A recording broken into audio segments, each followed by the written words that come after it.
আমার হাসবেন্ডকে বলছিলাম যে কিছু কই মাছ নিয়ে আসিও বাজার থেকে, কারণ কই মাছ আমার অনেক পছন্দের। কিন্তু খুব একটা মাছটা কাটতে আমার ভয় লাগে, পাশে যে অনেক বড় বড় কাঁটা থাকে। তো হাসবেন্ডকে বলছিলাম মাছ কেটে নিয়ে এসো, কিন্তু ও ঠিক মতো বুঝে নাই। ও বলছে যে বেটাদেরকে মাছ কেটে দেন। বেটারা কি করছে, পাশের কাঁটাগুলা শুধু কেটে দিচ্ছে, শক্ত যে কাঁটাগুলা থাকে ওইগুলা, কিন্তু পুরা মাছ আর কাটে নাই। এখন আমাকে যেগুলা কাটতে হবে। তো কাটার জন্য হচ্ছে ছাই লাগবে, ছাই ছাড়া তো কাটা যায় না। আর এই ছাই হচ্ছে আমি আমার আম্মুর বাসা থেকে নিয়ে আসছি, ঢাকায় আর কি এগুলো বিক্রি করে। তো কিনে নিয়ে আসছি। কি একটা অবস্থা যে ঢাকা শহরে ছাইও বিক্রি করে, অথচ গ্রামের বাড়িতে দেখবেন এই সকল ছাই প্রতিদিন মানুষ ফেলে দেয়।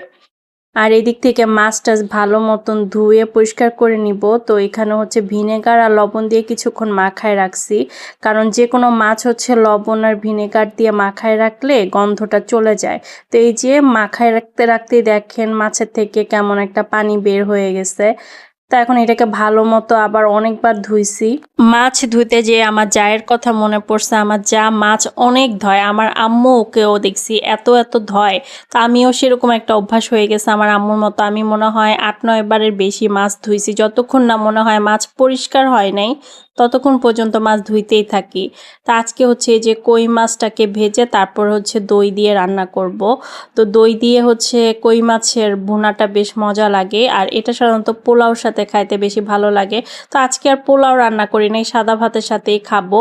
তো এই যে এখানে হচ্ছে সবগুলা মশলা আমি কষাই নিচ্ছি, তারপর আর কি দইটা দিয়ে দিব। তো রান্না করতে করতে না হঠাৎ দেখি যে বাহিরে বৃষ্টি শুরু হয়েছে। তো এখন মনে হয় শীতকাল আসার আগে এটাই মনে হয় শেষ বৃষ্টি কিনা জানি না।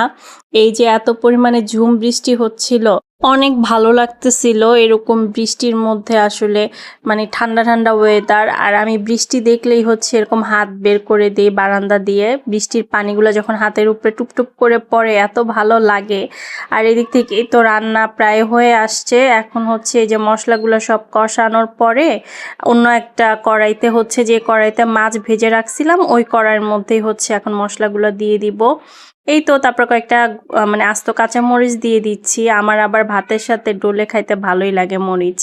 এই তো রান্না শেষ করে তারপর হচ্ছে গোসল করলাম, গোসল করে এখন খাবারটা খেয়ে নিচ্ছি। কই মাছ কে কে পছন্দ করেন? আমার কিন্তু কই মাছ বেশ ভালোই লাগে, বড় যে কোনো মাছ আমার অনেক পছন্দ, বিশেষ করে একটু ভেজে এরকম মশলা দিয়ে ভুনা করলে মজাই লাগে খেতে। তো আজকে ভিডিওটা এখানেই শেষ করছি। সবাই অনেক বেশি ভালো থাকবেন। আল্লাহ হাফেজ।